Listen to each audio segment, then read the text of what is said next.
কেনেকুৱা লোকক পবিত্ৰ লোক বুলি কোৱা হয়?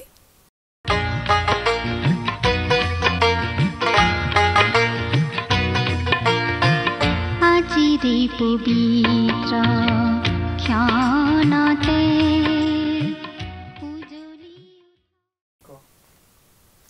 নমস্কাৰ, ভক্তিবচন অনুষ্ঠানলৈ আপোনাক আদৰণি জনাইছোঁ। বাইবেল অধ্যয়নৰ এই ধাৰাবাহিক অসমীয়া অনুষ্ঠানটি খ্ৰীষ্টীয় বিশ্বাসী লোকসকলৰ বাবে বিশেষভাৱে প্ৰস্তুত কৰা হৈছে। বাইবেলৰ গোটেই ৬৬খন পুস্তকৰে আমি ইয়াত অধ্যয়ন কৰিম। বাইবেলৰ প্ৰতিখন পুস্তকৰ প্ৰতিটো পদ পঢ়ি তাৰ ওপৰত সহজ সৰলভাৱে ব্যাখ্যা আগবঢ়াবলৈ চেষ্টা কৰা হ'ব। অনুষ্ঠানটো নিয়মিতভাৱে চাই থাকিলে দৰ্শকসকলে গোটেইখন বাইবেল চোৱাৰ আৰু বুজি পোৱাৰ এটা সুযোগ পাব। খ্ৰীষ্টীয় বিশ্বাসীসকলৰ বাবে এইটো এটা অতি উপযোগী অনুষ্ঠান হ'ব বুলি আৰু প্ৰত্যেকে আত্মিকভাৱে লাভৱান হ'ব বুলি আমি আশা ৰাখিছোঁ।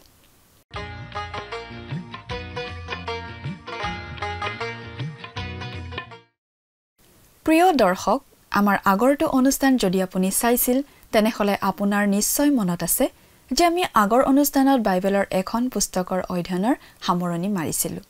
গতিকে আজিৰ অনুষ্ঠানত আমি বাইবেলৰ আন এখন পুস্তকৰ অধ্যয়ন আৰম্ভ কৰিবলৈ ওলাইছোঁ।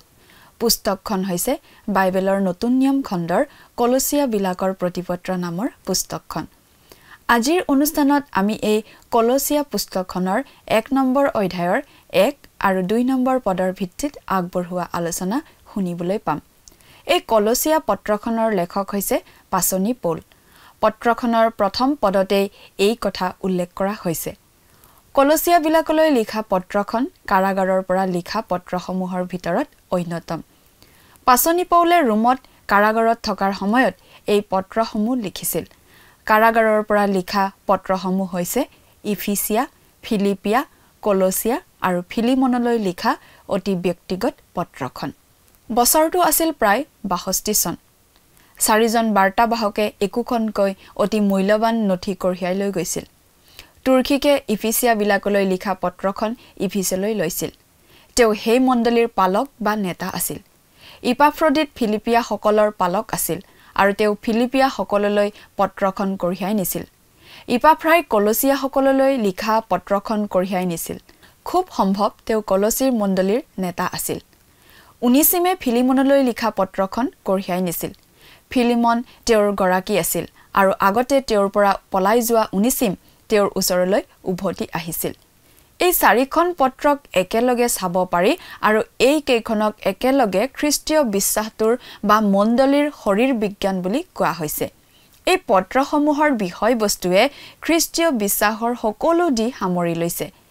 ইফিচিয়াত মণ্ডলী নামৰ বিশ্বাসীসকলৰ শৰীৰটোৰ বিষয়ে কোৱা হৈছে, যাৰ মুৰব্বী হৈছে খ্ৰীষ্ট। কলচীয়াই মনোযোগ দিছে শৰীৰটোৰ মূৰ অৰ্থাৎ খ্ৰীষ্টৰ প্ৰতি। শৰীৰটো গৌণ, খ্ৰীষ্টহে মূল কথা। খ্ৰীষ্ট হৈছে ঈশ্বৰৰ পূৰ্ণতা। ফিলিপিয়া পত্ৰত মণ্ডলীক পৃথিৱীত খোজকাঢ়ি থকা দেখা গৈছে। খ্ৰীষ্টীয় জীৱনটোৱে ইয়াৰ বিষয়বস্তু। খ্ৰীষ্টৰ এজন দাস হৈ জীৱন যাপন কৰা। ফিলিমনে আমাক খ্ৰীষ্টীয় বিশ্বাসৰ অতি ব্যৱহাৰিক দিশটো দেখুৱাইছে। ঈশ্বৰক নজনা সমাজত বিশ্বাসী হিচাপে কেনেদৰে চলিব লাগে সেই কথা। এই ৪খন পত্ৰই মণ্ডলীৰ সামগ্ৰিক ছবি এখন দাঙি ধৰিছে। আমি কলচীয়া পত্ৰত খ্ৰীষ্টক মণ্ডলীৰ মূৰ হিচাপে ভালদৰে চাবলৈ পাম। কথাবোৰ অধিক বহলাই জানিবৰ বাবে আহকচোন এতিয়া আমি মূল আলোচনাটোৰ মাজলৈ আগবাঢ়ি যাওঁ। প্ৰিয় শ্ৰোতা, কলচীয়া পত্ৰখনৰ লিখক যে পৌল সেই বিষয়ে ভালদৰে জনা থকাৰ বাবে আমি আগেয়ে সেই কথা কৈ আহিছোঁ। পত্ৰখনৰ ১ অধ্যায় ১ পদৰ পৰাও সেই কথা জানিব পাৰি। পৌলৰ কেইখনমান চিঠি কাৰাগাৰৰ পৰা চিঠিৰূপে জনা যায়, কাৰণ সেই কেইখন পত্ৰ কাৰাগাৰৰ পৰা লিখা হৈছিল। পৌলে ৰোমৰ কাৰাগাৰৰ পৰা লিখা এই পত্ৰকেইখন হৈছে ইফিচিয়া, ফিলিপিয়া, কলচীয়া আৰু এগৰাকী ব্যক্তিলৈ লিখা ফিলিমন নামৰ চিঠিখন। কোৱা হৈছে যে ৬২ খ্ৰীষ্টাব্দমানত ৪জনকে খবৰ যুগনীয়াৰ লোক চৰকাৰৰ চকুত নপৰাকৈ ৰোমৰ পৰা ওলাই আহিছিল। কিন্তু তেওঁলোকৰ প্ৰতিজনে লগত বৰ প্ৰয়োজনীয় কাগজ পত্ৰ লৈ আহিছিল। টিচিকাছ নামৰ ব্যক্তিগৰাকীয়ে ইফিছ নগৰত থকা খ্ৰীষ্টীয় লোকসকলক উদ্দেশ্য কৰি পৌলে লিখা চিঠিখন লৈ আহিছিল ইফিছ মণ্ডলীৰ খ্ৰীষ্টীয় ভাই ভনীসকলৰ বাবে।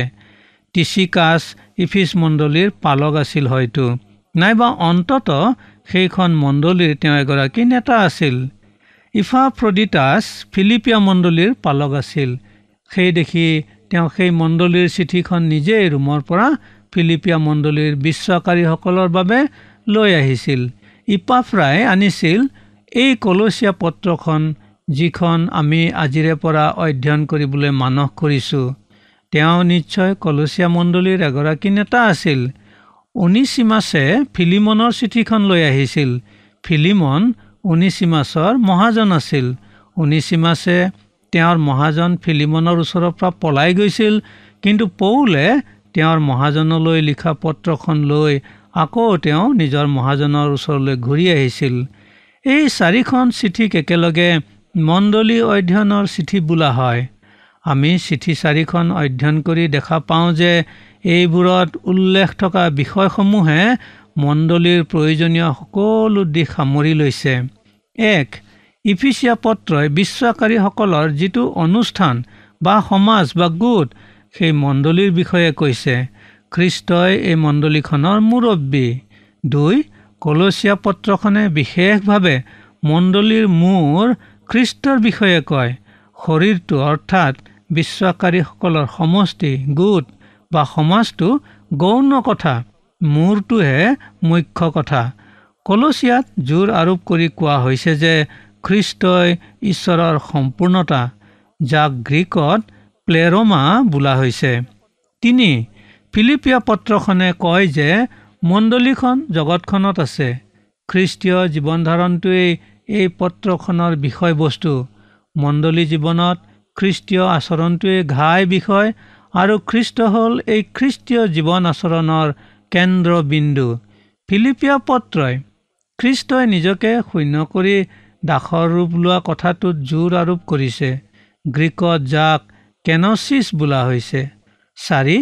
ফিলিমন পত্ৰখনে আমাক দেখুৱাইছে যে খ্ৰীষ্টীয় বিশ্বাসটো এটা তাত্ত্বিক বিষয় বা মুখৰ কথা নহয়, কিন্তু ই হৈছে এক ব্যৱহাৰিক জীৱন, কাৰ্যত বা আচৰণত প্ৰকাশ পোৱা জীৱন। পৰজাতীয় লোকৰ মাজত কাৰ্যত প্ৰকাশ কৰি দেখুওৱা খ্ৰীষ্টীয় জীৱন এই পত্ৰখনে প্ৰদৰ্শন কৰি দেখুৱাইছে। এইদৰে এই চিঠি 4খনে মণ্ডলীৰ সকলো দিশ সামৰি লোৱা দেখি চিঠি 4খনক একেলগে মণ্ডলী অধ্যয়নৰ চিঠি বোলা হয়। লায়ডকিয়া আৰু হিয়েৰাপলিছ নগৰ দুখন থকা অঞ্চলতে এই কলচী বোলা ঠাইডোখৰ অৱস্থিত আছিল। দেখা লোকসকলে কয় যে নগৰখনৰ ভগ্নাৱশেষ দেখা পোৱা যায়, কিন্তু কোনো গীৰ্জাগৃহৰ ভগ্নাৱশেষ দেখা পোৱা নাযায়, কাৰণ তাত কোনো গীৰ্জাগৃহ তৈয়াৰ কৰা হোৱা নাছিল। কলচীয়া মণ্ডলীৰ বিশ্বাসকাৰীসকলে জৰুৰ ফিলিমনৰ ঘৰতেই সমবেত হৈ প্ৰভুৰ সেৱা আৰাধনা কৰিছিল। তেওঁৰ ঘৰত তেনে আহল বহল ঠাই নিশ্চয় আছিল চাগে। কলচী নগৰ অৱস্থিত অঞ্চলটো বহু জনসংখ্যা আৰু সভ্যতাৰ বঁটা পোৱা অঞ্চল আছিল। এই অঞ্চলটো কম বেছি পৰিমাণে প্ৰাচ্যৰ দেশসমূহৰ কাৰণে এক দুৱাৰদলি আছিল। এই অঞ্চলতেই পূব আৰু পশ্চিমৰ সংগম ঘটিছে। ইয়াতেই ৰোমীয় সম্ৰাটে প্ৰাচ্যক পোহ মনাবলৈ আপ্ৰাণ চেষ্টা চলাইছিল, যাতে গোটেই প্ৰাচ্যৰ দেশসমূহকে ৰোমীয় শাসনৰ অধীন কৰিব পাৰি। লায়ডকিয়া, ফিলাডেলফিয়া, ছাৰ্ডিছ, থুয়াতিৰা আৰু পৰগাম নগৰৰ দৰেই কলচী নগৰখনো দুৰ্গৰ নগৰ আছিল, যাতে প্ৰাচ্যৰ শত্ৰুৰ আক্ৰমণ প্ৰতিৰোধ কৰিব পাৰে। কিন্তু পাচনি পৌলৰ সময়ত তেনে আক্ৰমণৰ ভয় নাইকিয়া হৈ আহিছিল, কাৰণ তেতিয়া ৰোমান সাম্ৰাজ্যই গোটেই জগতখনতেই নিজৰ ৰাজ্য বহলাই ৰাজত্ব কৰিছিল। তাৰ পৰিণতিতেই পৌলৰ সময়ত পৰজাতীয় লোকৰ আচৰণ আৰু মাৰাত্মক অনৈতিকতাৰ প্ৰভাৱেৰে প্ৰভাৱান্বিত হৈছিল। সেয়ে কলচী নগৰখনো তেনে বদ প্ৰভাৱৰ পৰা ৰেহাই পোৱা নাছিল। বাইবেলৰ বিৱৰণবোৰ পঢ়িলে গম পোৱা যায় যে পৌলে হয়তো কলচী নগৰলৈ এবাৰো যোৱা নাছিল। কলচীলৈ পৌল কিয় যোৱা নাছিল? খুব সম্ভৱ পৌলে এনে ছুটি বাটেৰে ইফিছলৈ গৈছিল, যি বাটেৰে গ'লে কলচী নগৰখন ফালৰি কাটি যাবলগীয়া হয়। কিন্তু পৌল যদিও কলচী নগৰলৈ কেতিয়াও যোৱা নাছিল, তথাপি কলচী নগৰৰ মণ্ডলীখন তেওঁৰ যোগেদিয়ে স্থাপিত হৈছিল। ইপাফ্ৰাছ আছিল সেই মণ্ডলীখনৰ পালক বা অন্ততঃ মণ্ডলীখনৰ নেতা, আৰু এক প্ৰকাৰে হাতে কামে মণ্ডলীখন গঠন কৰাত তেওঁৰ পোনপটীয়া অৰিহণা আছিল। হ'লেও পৌলেহে মণ্ডলীখনৰ প্ৰকৃত স্থাপক আছিল। পৌলে কলচীয়া মণ্ডলীখন গঠন কৰা ধৰণেই ৰোমত থকা মণ্ডলীখনকো গঠন কৰিছিল। গোটেই ৰোমান সাম্ৰাজ্যৰ বিভিন্ন ঠাইৰ মানুহক তেওঁ শুভবাৰ্তাৰে আকৰ্ষণ কৰিছিল, আৰু তেনে লোকবিলাকৰ অনেক লোক ৰোমান সাম্ৰাজ্যৰ ৰাজধানী ৰোমলৈ ইটো সিটো কাৰণত তাতেই থাকি এটা মণ্ডলী গঠন কৰিছিল। হাতে কামে লাগি দি নিজে উপস্থিত থাকি ৰোমৰ মণ্ডলীখন গঠন কৰিবলৈ নোৱাৰিলেও ৰোমৰ মণ্ডলীখনৰো প্ৰতিষ্ঠাপক পৌলেই, কাৰণ ৰোমীয় সাম্ৰাজ্যৰ বিভিন্ন স্থানত তেওঁ শুভবাৰ্তা প্ৰচাৰ কৰাৰ যোগেদিয়ে খ্ৰীষ্টত বিশ্বাস স্থাপন কৰা মানুহবিলাক কালক্ৰমত ৰোমলৈ ইটো সিটো কাৰণত গৈ তাতে স্থায়ী বা অস্থায়ীকৈ থাকি লৈ প্ৰভুৰ আৰাধনাৰ কাৰণে মণ্ডলী পাতি লৈছিল। সেই দিশৰ ফালৰ পৰা চাবলৈ গ'লে প্ৰকৃত মণ্ডলীৰ প্ৰতিষ্ঠাপকজন পৌলেই আছিল।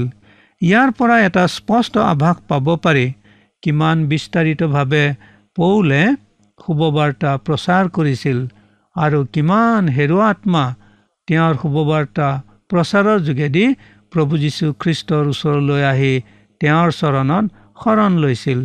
হ'ব পাৰে যে পৌল কলচীলৈ নগ'লেও লায়দকীয়া আৰু ইফিছৰ মূল মণ্ডলীৰ পৰা আহিছিল আৰু কলচীত শাখামণ্ডলী খুলিছিল লায়দকীয়া আৰু ইফিছৰ বিশ্বাসকাৰীসকলেই। এই কলচী মণ্ডলী ইফিছ মণ্ডলীৰ পৰা প্ৰায় 100 মাইলমান আঁতৰত আছিল। পৌলে 3 বছৰ ইফিছত কটাইছিল আৰু তাৰে 2টা সম্পূৰ্ণ বছৰ তিৰানা নামৰ বিদ্যালয়ত শিক্ষকতা কৰিছিল।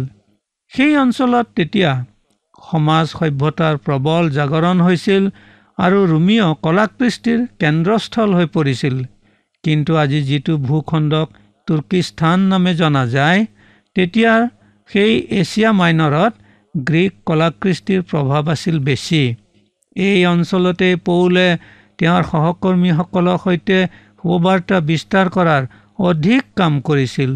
সেই সহকৰ্মীসকল আছিল যোহন মাৰ্ক, বাৰ্ণবাছ, চিল আৰু তিমথিয়। লগত নিশ্চয় আন আন সহকৰ্মী সকলো আছিল। পাচনি যোহনেই এই ইফিছ মণ্ডলীৰ পালক আছিল। এছিয়া মাইনৰ অঞ্চলখন আছিল সাংস্কৃতিক আৰু কলাকৃষ্টিৰ প্ৰধান অঞ্চল, কিন্তু তাৰ লগে লগে এই অঞ্চলটোত নানা মতৰ, নানা দল উপদল আৰু নাভূত নাশ্ৰুত ধৰ্মীয় দলবোৰে গা কৰি উঠিছিল। এনে এটা দলৰ সৃষ্টি হৈছিল যিসকলে শিকাইছিল যে তেওঁলোকৰ মতবাদৰ শিক্ষাৰ দ্বাৰাই মানুহ সম্পূৰ্ণ সিদ্ধ হ'ব পাৰে। সেয়ে পৌলে সেইদৰে দিয়া ভুল শিক্ষাৰ বিৰুদ্ধেও সতৰ্কবাণী দিবলগীয়া হৈছিল আৰু স্পষ্ট ভাষাত কৈছিল যে সিদ্ধতা কেৱল যীশুখ্ৰীষ্টতেহে লাভ কৰিব পাৰি। আন এটা এনে নাভূত নাশ্ৰুত দলে প্ৰচাৰ কৰি ফুৰিছিল যে বোলে ঈশ্বৰে বিশ্বব্ৰহ্মাণ্ডখন পোনপটীয়াভাৱে সৃষ্টি কৰা নাছিল, কিন্তু তেওঁ এবিধ জীৱপ্ৰাণী সৃষ্টি কৰিলে আৰু সেই জীৱপ্ৰাণীয়ে আৰু অধিক বস্তুৰ সৃষ্টি কৰিলে আৰু অৱশেষতহে এজনে বিশ্বব্ৰহ্মাণ্ডৰ সৃষ্টি কৰিলে। এইবিলাক আছিল কাম নোহোৱা ভূতৰ আত্মাই লম্ভা মানুহৰ কথা আৰু মতবাদ। এনেকুৱা মানুহবিলাকৰ কাৰণে উপযুক্ত স্থান কোনটো হ'ব জানেনে? সঁচা, আমাৰ তেজপুৰৰ পগলা ফাটেকটো। সেয়ে পৌলে কলচীয়া মণ্ডলীত থকা ভাই ভনীসকলক এনেকুৱা শিক্ষাৰ বিৰুদ্ধে সতৰ্ক কৰি দিবলগীয়া হৈছিল। কলচীয়া 1 অধ্যায় 15 পদৰ পৰা 19 পদ আৰু 2 অধ্যায় 18 পদ। এওঁলোকে প্ৰভু যীশুকো সৃষ্ট ব্যক্তি বুলি শিক্ষা দিছিল।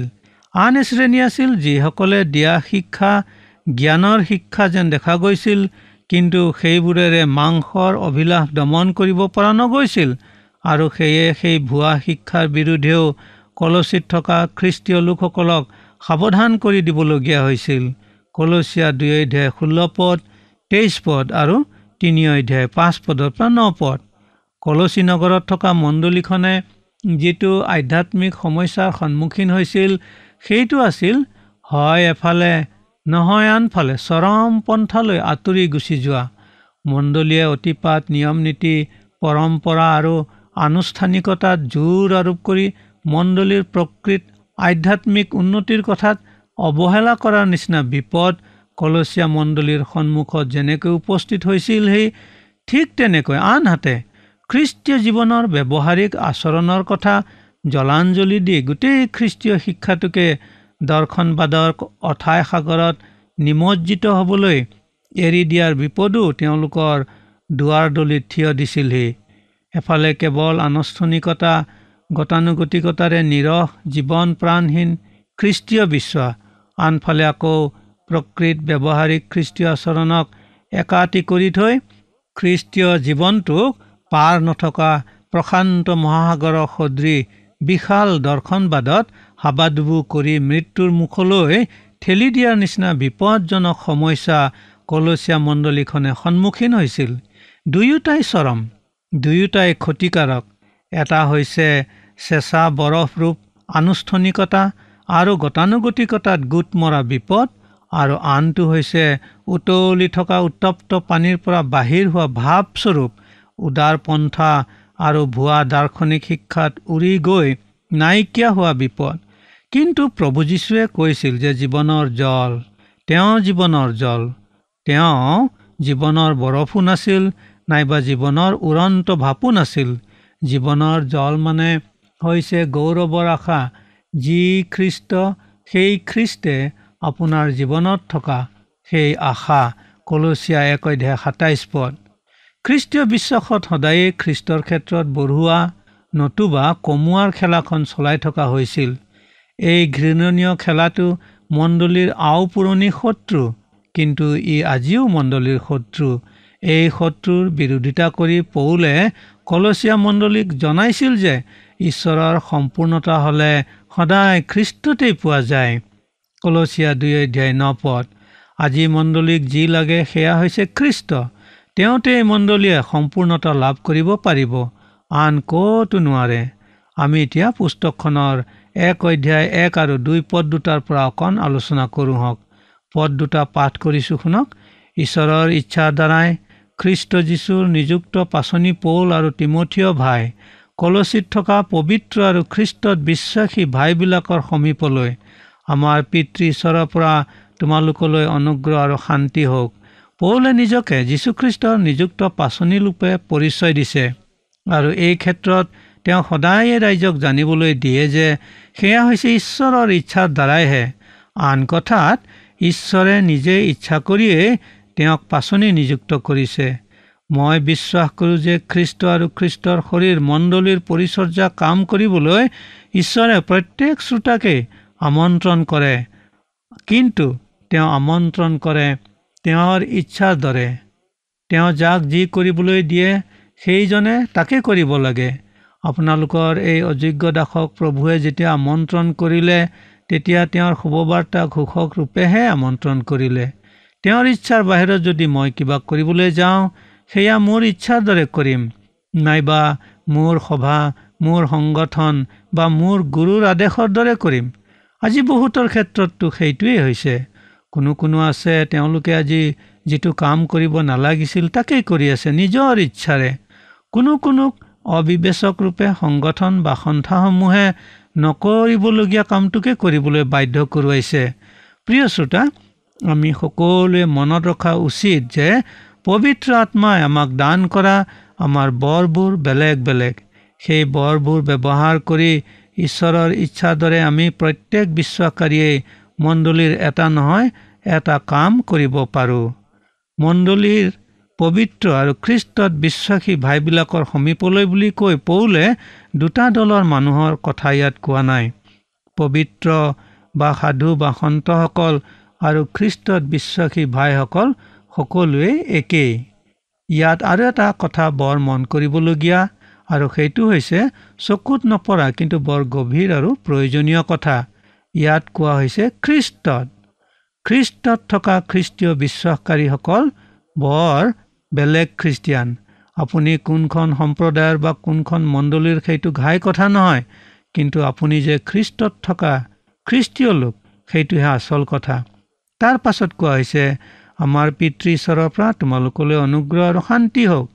প্ৰিয় শ্ৰোতা, আমি সকলোৱে মনত ৰখা উচিত যে প্ৰথমতে ঈশ্বৰৰ অনুগ্ৰহ আৰু তাৰ পাছতেহে শান্তিৰ কথাটো আহে। কিন্তু মানুহে আজি কি ওলোটা কামটো কৰি আছে। ঈশ্বৰৰ অনুগ্ৰহলৈ গুলি মাৰি শান্তি সম্প্ৰীতিৰ বাবে আপ্ৰাণ চেষ্টা চলাইছে, শান্তি স্থাপনৰ চুক্তিত চহী কৰিছে। কিন্তু কি হৈছে? এহাতে শান্তিৰ চুক্তিত স্বাক্ষৰ কৰোঁতে আনটো হাতত মৰণাস্ত্ৰ তুলি লৈছে। ঈশ্বৰে আপোনাক অনুগ্ৰহ আৰু শান্তি দান কৰক। নমস্কাৰ কৰক।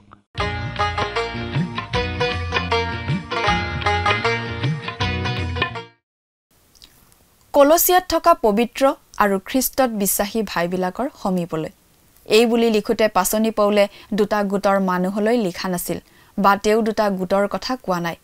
পবিত্ৰ লোকসকলক আৰু খ্ৰীষ্টত বিশ্বাসী ভাইসকল একে কেইজন লোকেই। খ্ৰীষ্টত বিশ্বাসী ভাইসকল পৌলৰ বিশ্বাসী ভাই আৰু তেওঁলোক পবিত্ৰ লোক। আমি কৰা কিবা কামৰ বাবে আমি পবিত্ৰ নহয়, আমাক খ্ৰীষ্টত কৰা বিশ্বাস লোক বাবেহে পবিত্ৰ বুলি কোৱা হৈছে। পবিত্ৰ লোকসকলৰ বাবে ব্যৱহাৰ কৰা গ্ৰীক শব্দটোৰ অৰ্থ হৈছে ঈশ্বৰৰ বাবে পৃথক কৰা। খ্ৰীষ্টত বিশ্বাস কৰা লোকসকলক ঈশ্বৰৰ বাবে পৃথকে ৰখা হৈছে আৰু সেই অৰ্থতহে তেওঁলোকক পবিত্ৰ বুলি কোৱা হৈছে। আজিলৈ আমাৰ অনুষ্ঠানটো ইমানতে সামৰণি মাৰিব খুজিছোঁ। পৰৱৰ্তী অনুষ্ঠানত আপোনালোকক পুনৰ লগ পোৱাৰ আশা ৰাখিলোঁ। সামৰণি মৰাৰ আগতে আহকচোন আমি খন্তেক সময় প্ৰাৰ্থনাত মূৰ দুৱাওঁ। স্বৰ্গত থকা অতি মৰমীয়াল দয়ালু পিতৃ ঈশ্বৰ, প্ৰভু তোমাক ধন্যবাদ দিছোঁ। তোমাৰ প্ৰেম, তোমাৰ অনুগ্ৰহেৰে তুমি আমাক আটাইকে পৰিপূৰ্ণ কৰাৰ বাবে। দয়ালু মৰমীয়াল পিতৃ ঈশ্বৰ, তোমাৰ যি পবিত্ৰ বাক্য প্ৰভু আমি অধ্যয়ন কৰিলোঁ আৰু প্ৰতিজন দৰ্শকসকলক প্ৰভু তুমি জ্ঞান আৰু বুদ্ধি প্ৰভু তুমি দান কৰিবা, যাতে প্ৰভু এই বাক্য আমি কেৱল অধ্যয়ন কৰোঁতা মাথোন শুনোতা মাথোন যাতে নহয়, কিন্তু প্ৰভু প্ৰতিজনে যাতে এই বাক্যক নিজৰ জীৱনত লৈ প্ৰভু সেইমতে যাতে তেওঁলোকে নিজৰ জীৱনত ব্যৱহাৰ কৰি চলিবলৈ পাৰিব, তেনে প্ৰভু আশীৰ্বাদ তেওঁলোকৰ জীৱনত প্ৰভু তুমি দান কৰিবা। এই সকলো যাচনা মহান ত্ৰাণকৰ্তা প্ৰভু যীশুখ্ৰীষ্টৰ নামত অৰ্পণ কৰিলোঁ। আমেন।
শ্ৰোতা দৰ্শক, আশা কৰোঁ ভক্তিবচন অনুষ্ঠানটি উপভোগ কৰি আপোনাৰ নিশ্চয় ভাল লাগিছে। এই বিষয়ে আপোনাৰ মতামত জানিব পাৰিলে আমি নথৈ আনন্দিত হ'ম। আপোনাৰ যদি আমাৰ এই অনুষ্ঠানটি উপভোগ কৰি ভাল লাগিছে তেন্তে অনুগ্ৰহ কৰি আমালৈ এটি মিছ কল দিয়কচোন। আপোনাৰ এটা মিছ কল আমাৰ বাবে অতি মূল্যৱান। প্ৰতিটো মিছ কল দিয়া সকলৰ মাজৰ পৰা এজন বিশেষ দৰ্শকক বাছি লৈ সপ্তাহৰ শেষত পুৰস্কৃতও কৰা হ'ব। মিছ কল দিয়া নম্বৰটো হৈছে 04449081 আপোনাৰ যদি কিবা প্ৰাৰ্থনাৰ বিষয় থাকে বা অধিক জানিবলৈ ইচ্ছা কৰে তেন্তে টেলিফোনৰ মাধ্যমেৰেও আমাক যোগাযোগ কৰিব পাৰে। আমাৰ টেলিফোন নম্বৰটো হৈছে 7429840242। আপুনি আমালৈ ইমেইল অথবা পত্ৰযোগেও যোগাযোগ কৰিব পাৰে। তাৰ বাবে আমাৰ ইমেইল আইডি আৰু পোষ্টেল এড্ৰেছটো টিভি পৰ্দাত চাই লওকচোন। পুনৰ লগ পোৱাৰ আশাৰে আজিলৈ ইমানতে সামৰিছোঁ। ঈশ্বৰে আপোনাক আশীৰ্বাদ কৰক। ধন্যবাদ।